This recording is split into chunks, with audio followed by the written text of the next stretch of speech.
Hello, I'm Jessica Lovell, host of the Morning Medical Update. It is 2026, and we are so excited to see you on February 2nd when we are back with our live programs. Right now, our team is working hard throughout the month of January to bring you some really important patient stories, like the story of John Kermer. He was diagnosed with bone cancer at just 13 years old. You'd think a partial leg amputation would set this kid back. Not a chance. You're going to meet him and the specialized surgeon with a very rare solution that landed John back on his feet. And then we're working on the story of Kate Ingram, star soccer player with big college dreams. She had 3 major injuries to her legs and feet that had her sidelined for 18 months. Would she ever play soccer again? We'll tell you about a unique program designed to help get young women like Kate back to the field and beyond. In the meantime, enjoy this Encore presentation of one of our very favorite episodes. His symptoms started 7 years ago. New science helps doctors diagnose Alzheimer's before you see symptoms. I have a family history of Alzheimer's. My grandmother had it, my dad had it, I have it. With knowledge comes hope. If we get the test, that's just one more piece of knowledge to have about this. As his symptoms progress. He's looking around, okay, where would this go? Remembering that I can't remember things is annoying. Plus, what we know about slowing disease progression and caring for caregivers. It's okay to not feel okay. It's okay to feel like the walls are crushing in on you, but there is help out there.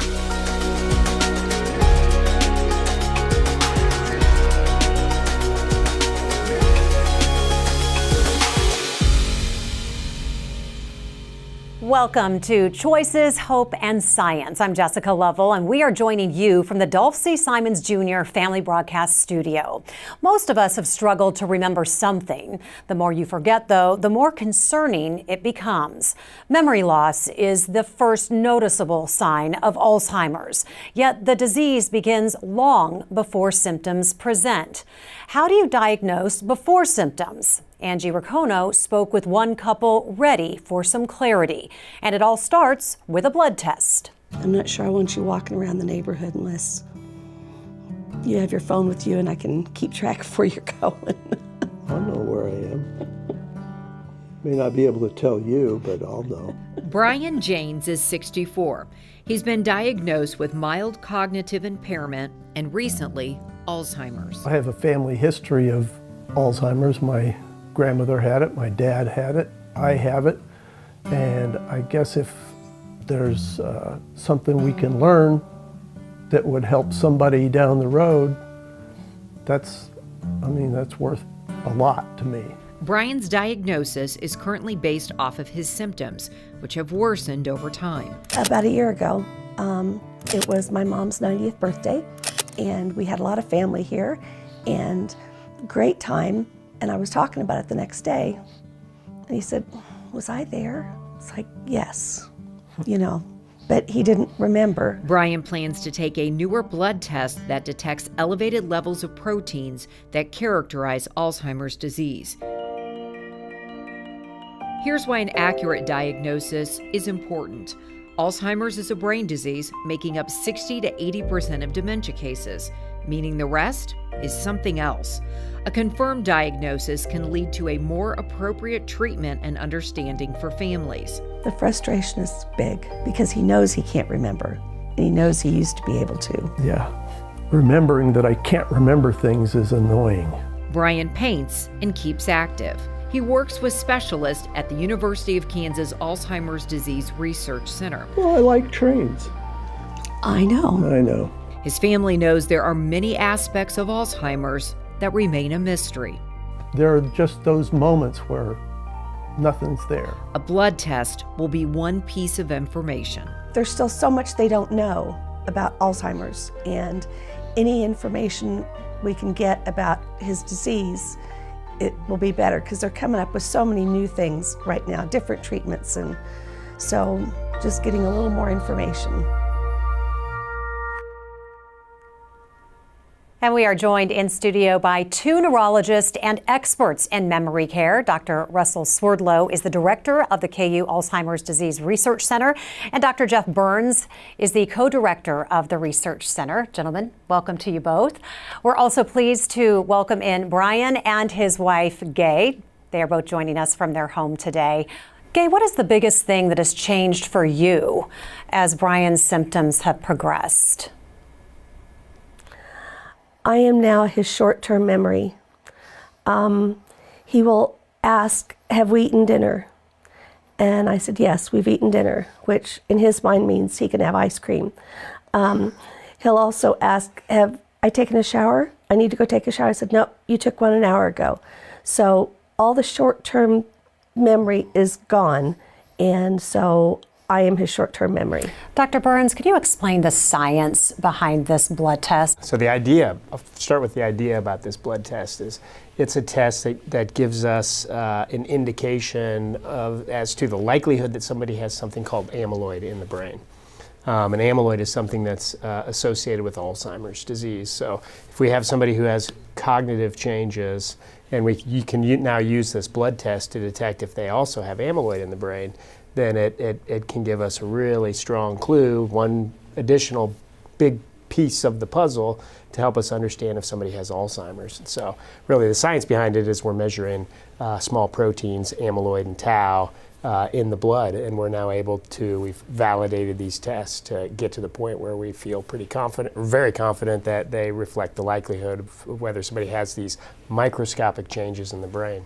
So what are the potential benefits of a blood test, maybe compared to a more invasive testing option? Yeah, so there's a lot of benefits to just drawing blood compared to what we are, sort of our standard today, up till today, I'll say, is an expensive amyloid PET scan, which is a relatively new thing, but very expensive, and often we can't get insurance or Medicare to pay for it. So very expensive amyloid PET scan, or an invasive spinal tap, a lumbar puncture, where we're looking at the spinal fluid for these proteins. These are great ways to measure amyloid and tau, but they're not necessarily always great for the patient, right? So some people might have bleeding problems, don't want to do, or fear of a spinal tap, and then the expense of an amyloid PET scan is something that we'd love to avoid. So a simple blood test really opens up a lot of avenues for moving our diagnostics forward. Dr. Swerdlow, who should be getting this test? We talk about early treatment, but how do you identify the ideal candidate? Yeah, the people that we need to confirm or refute whether they have amyloid plaques in their brain, and there could be a number of different reasons for wanting to confirm or refute that. Some people really want to know beyond what we're predicting from our exam and our clinical evaluations of the patient. And now we have to also know if someone may qualify for one of these new medicines that remove plaques from the brain. Do you think this test will offer hope to families with a history of Alzheimer's? I hope it will. You've been discussing so far about what people want to know and what people need to know, and but as some of the people on the show have been saying, having knowledge can help, and we want to understand things better. We had mentioned earlier Brian has that family history, so does that mean that Alzheimer's is hereditary? Well, Alzheimer's disease is usually not hereditary. It can be in rare instances, but it doesn't mean that genes don't determine someone's lifetime risk. So people who have family members with Alzheimer's disease, they may have genes that may increase their risk of getting Alzheimer's as well, although it doesn't necessarily determine absolutely whether they are going to get it or not during their lifetime. Dr. Burns, Alzheimer's is often called the long goodbye, as there is no cure. How might this blood test affect the stages of the disease? Our vision for the future is detect the changes early and then prevent it. And I think we're going to get there someday. I don't know when, but we're well on the road towards that. So the hope is we can use these blood tests to identify risk of people who don't have memory problems someday, not today, just on the research side, but in people who do have memory problems, identify those memory problems really early, and then identify this change of amyloid in the brain and go after it early to slow down the progress of the disease. Dr. Swerdlow, Brian's wife said that his wife said that the symptoms started about 7 years ago. So what is the difference about memory loss due to Alzheimer's versus normal forgetfulness just due to aging? Yeah, to some extent, it's largely a matter of degree. And the way I think of it is that all of our abilities to remember and work through complex questions changes as we age, but under normal circumstances, we're compensating for everything. We're able to pull it off. And when it becomes a disease is when we're not compensated anymore. We're not pulling it off. And that goes for the level of what we see in the individual and what the individual experiences, and also what's going on in their brains as well. It's really a transition from a compensated state to a decompensated state. Brian and Gabe, what are you doing now to try and slow the progression of his disease? We used to eat out quite a bit, and now I'm baking and cooking more at home, so he has more healthy choices. You're exercising? Yeah. How much do you exercise? Well, I lift and carry for a living, so. I know. About at least 10,000 steps a day. Yeah. Well, there are things that we can do to improve brain health, like good sleep, the Mediterranean diet, social connection, exercise, as you have mentioned. Dr. Burns, can these things really help prevent Alzheimer's? Yeah, a lot of data points to that. We're working hard. We've been working hard for the last 15 years, really trying to get more specific about that and really prove cause and effect and test things like, if we start somebody like Brian in an exercise program, what's the impact that can have on the brain? And we think it does have an impact. Is it the magic bullet? No. Of course, exercise and diet aren't going to be, and if somebody does everything right, they still might get Alzheimer's disease. If they're destined for it, they will. We think of it as if you're destined for it, and we don't know yet who is and who isn't. If you do everything right and you exercise and you eat right, we can probably push that back a few years in terms of the onset. And if you do everything wrong, you're probably pushing it up a few years. But these are important things because a small change across the population can have a huge impact. If we push the average age of onset back, say 5 years, we can cut the prevalence of Alzheimer's in half across the population. So small changes can have a big impact on a population level, and we think individuals should think hard about making those choices to get 10,000 steps a day and make sure you're walking and eating right and sleeping well, and we think it helps. Yeah. Dr. Burns, you have spent a lot of time researching the impact of exercise and diet on Alzheimer's. Tell us about LEAP. What does this stand for? Yeah, so LEAP is a program that we've developed that takes what we're learning and what the field is learning and packages it so people can sort of adapt it in their daily life. We're really trying to take all the latest information and help people put it into action. And so what LEAP stands for is Lifestyle Empowerment for Alzheimer's Prevention. And really trying to take this information and use it to reduce your risk. Big program that we've developed and have a lot of options. We have a book, we have a booklet, and then we have classes that we do online and in person. Dr. Swerdlow, the FDA has recently approved 2 drugs. How does that science provide hope to your patients? Well, it's important mostly if it can benefit people. Beyond that, we learn from these experiences where we can manipulate the individual or things that we associate with the disease and see if we can hit this target, does it help the person? So it really helps us learn quite a bit about the disease. Brian and Gay, new testing options, research studies, new drugs, all of this that we've been talking about leads to more choices in treating Alzheimer's. What does this science mean to you?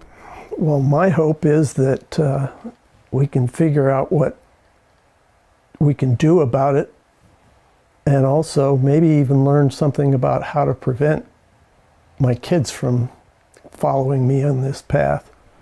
Well, right now there are roughly 11 million Alzheimer's caregivers in America. 70% of those saying coordinating care is stressful and they struggle to find resources to support their own needs. KU Medical Center is helping through the development of text messages that serve as a quick resource for help. Alexis Del Cid explains. Good morning, sunshine. My name's Carlos. Charlie Robot. Charlie! Hey there. Say hi to your fans. The love and awe that Carlos Olivas III feels for his father is ever present. We need to get you up so we can get a donut. He's that special kind of guy that I call Dad, my hero. His laughter, his humor, his ability to spark a room full of laughter that brings joy and love to the community. His dad, Carlos Olivas Jr., is a proud U.S. Navy vet, the rock of the family, and a gifted artist. He's also living with Alzheimer's disease. I have memories of him telling me that, oh, I had this as a dream and this is what I'm going to do. And he would do it. He would create things that he would see in his mind overnight. What is it? Art. Art has become one of the love languages Carlos and his dad share together. Where'd it come from? My brain, it just peeked out. This is some of his artwork that it comes out of his brain. You know, his mind just wanders and he just processes what he feels at that moment. Like the millions of others traveling the Alzheimer's road, Carlos knew very little about the disease until one day in 2015 when he got a call from his dad's dentist. It was a shock when someone says, you are the emergency contact for your dad, and we want to have a conversation with you about his health. They had noticed a decline in his dad's oral hygiene, a very common symptom when someone is in cognitive decline. It was enough for them to raise the flag, to give me a call and say, you need to know this. Shortly after, his dad was diagnosed with Alzheimer's disease. And roughly a year later, Carlos quit his job in Southern California to move back to his childhood home in Sacramento to care for his father. He was not expecting the isolation that can tear apart families who are navigating an Alzheimer's diagnosis. The challenges created more isolation between our immediate family. At a certain point, Carlos realized he couldn't be an effective caregiver without caring for himself. He began joining support groups. Along the way, he also signed up for something called Care Text. Well, Care Text was a study that included caregivers. During the trial, Carlos received a text a day, giving information on various aspects of caregiving and Alzheimer's disease. He could select certain prompts, guiding him to more information and resources. It was like someone thinking about me at that time when I'm having a difficult time. He says the support and guidance at his fingertips was invaluable. And today, Carlos is a man on a mission. It's okay to feel like the walls are crushing in on you, but there is help out there. He wants to reach as many people as possible and make help accessible to them. There's not enough men out there that are out there promoting and spreading awareness of Alzheimer's and related dementia. First time I went into a caregiver support group, no one looked like me, but at the end of the day, I felt so comfortable to be able to be vulnerable. And through that support, Carlos has discovered an unexpected way to find beauty and joy. Joy is being taught by my dad how to care for him. Joy is love. So glad to have Carlos joining us from his home in California. How are you? I'm awake. It's sunny here in California. Well, we are so glad to have you. We also want to welcome in Michelle Needens. She is a social worker and the director of the Cognitive Care Network. Michelle, so great to have you with us. Thank you. Carlos, you use the word isolating. What is the hardest part of being a caregiver? I could be in a room full of family and feel like no one knows what is going through with me internally. I feel like no one understands the depths of the emotional roller coaster ride that I go through. How does the Cognitive Care Network help caregivers prioritize their health? Well, Carlos did say it well, and that is when you ask about what the hardest part was, it was about feeling alone. So what the Cognitive Care Network really does is make sure people don't feel alone. There is an understanding in this. There is an emotional roller coaster for both the caregiver and the person diagnosed. It happens on both sides. So that's processing that, that's looking at perspective that sometimes blocks folks from taking next steps. It's looking at resources that might be integrated in, and it's supporting through what amounts to sometimes depression, sadness, grief. How do we deal with all of those things? Well, how common is it for caretakers to experience depression and anxiety? Very common, in excess of 70%. Wow. So we anticipate, the challenge is how do we define grief and where does it cross the line into something that we consider clinical depression? People go back and forth between those two at different junctures in the disease. You kind of settle in, and then something changes, and then you start that process again.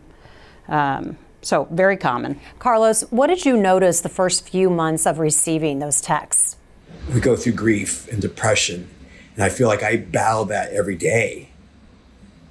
And the text that I would receive kind of helped me out of that, like a rope line, a safety net, so I can lift myself out of those little ruts, those dark spaces, and become a better caregiver for my dad. Michelle, do the resources you provide change as the patient moves through the stages of the disease? Yes and no. First and foremost, it's always about perspective. The folks on this call are warriors. They have decided to be warriors, all three of them. And so really jumping into that, I'm going to do something, I'm going to do the best I can, and that includes learning matters, and we affirm that throughout the stages. But certainly there are more direct resources that change over time. Support groups, good for the journey, but there are different helps that are needed at different times through the process. We want to get to some community questions, and these are the top questions that we get when it comes to Alzheimer's disease. Dr. Swerdlow, Eric wants to know, how important is it to have an outlet for Alzheimer's patients? Well, I think it's very important. I mean, everyone needs an outlet, and where the challenge comes in is that the opportunities for these outlets may be difficult to find, and I think programs like what Michelle is doing helps to identify what potential outlets are out there, and fortunately there are outlets. Becca has a question for Dr. Burns. Where do you get the blood test for Alzheimer's? Yeah, well, that's something we're actually rolling out in the health system. So primary care and specialists will be able to get it in the coming weeks. And it's something that's going to become pretty routine. Now, the important question is who's it right for? Who should be tested? And not everyone. It should be people who have cognitive changes, clear, consistent cognitive changes over time. Derek has a question for Brian and Gay. How did you tell your family about your diagnosis? We told our immediate family in person, and then sent out a group chat or a group email to everybody else to explain it all. It's just too much to do all individually. Dr. Swerdlow, Patty wants to know, is there a general time each stage of Alzheimer's lasts? It could be a couple of months within a stage, but it could also be a couple of years within a stage. I think the important point I would make is that people don't just switch from one stage to another. They transition through stages, and they reach certain milestones that cause us, the physicians, to say, okay, well now it's moved from one stage to another. But in some ways, it's an arbitrary designation, and people are constantly passaging through the entire cycle. Larry's question is for Michelle. How do you approach the fear that comes with an Alzheimer's diagnosis? So I think it's important to identify what the fear really is, because then we can target the intervention. Let's deal with the worry list. Let's dissolve what is mythical, what is not actual. Let's preemptively tackle what might be fears like, will I have enough money? Do I have enough support? And in that fear, and in addressing those fears, we're going to eliminate this big thing that hangs over so many people that says, I'm going to do it alone. I want to wrap up with some final thoughts. Let's start with Brian and Gay. Brian, what would you like people who are watching to know? I guess I'd like them to know that it's scarier to carry this around without telling somebody about it. If you have concerns, get tested. Go to the doctor. Don't wait. There's so many different things coming up in all the research right now, and it's not like it was 10 or 20 years ago. So rather than just worry about it, go get tested, go talk to somebody. Great message. Michelle, what's the final thought? What do you want folks to know? This is a community situation. This is a family situation. This is a friend situation. You are not only helped by that, but you also are helping by doing that. This is a community project. Let's see it that way. Carlos, what's your final message for other caregivers? It's a tough, hard journey, but there's support. There's new advancements of support groups, educational workshops. The research that's coming out of these universities is targeting the patient and the families. There is hope. It's reaching out and finding your circle of care to support you in your journey. Dr. Swerdlow, final thoughts. I'm constantly inspired by those who are suffering with this disease, the patients and their families. And I really think together we're going to reach a point where at some point Alzheimer's disease really is going to be in our rearview mirror. Wouldn't that be nice? Dr. Burns, wrap us up today. It's a really hopeful time in the fight against Alzheimer's. We have these new diagnostics that are arriving right now, and they're really changing the game.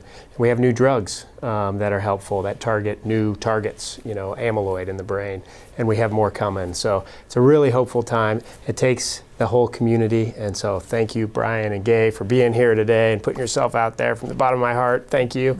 And Carlos, thanks for everything you're doing to advocate and for your dad.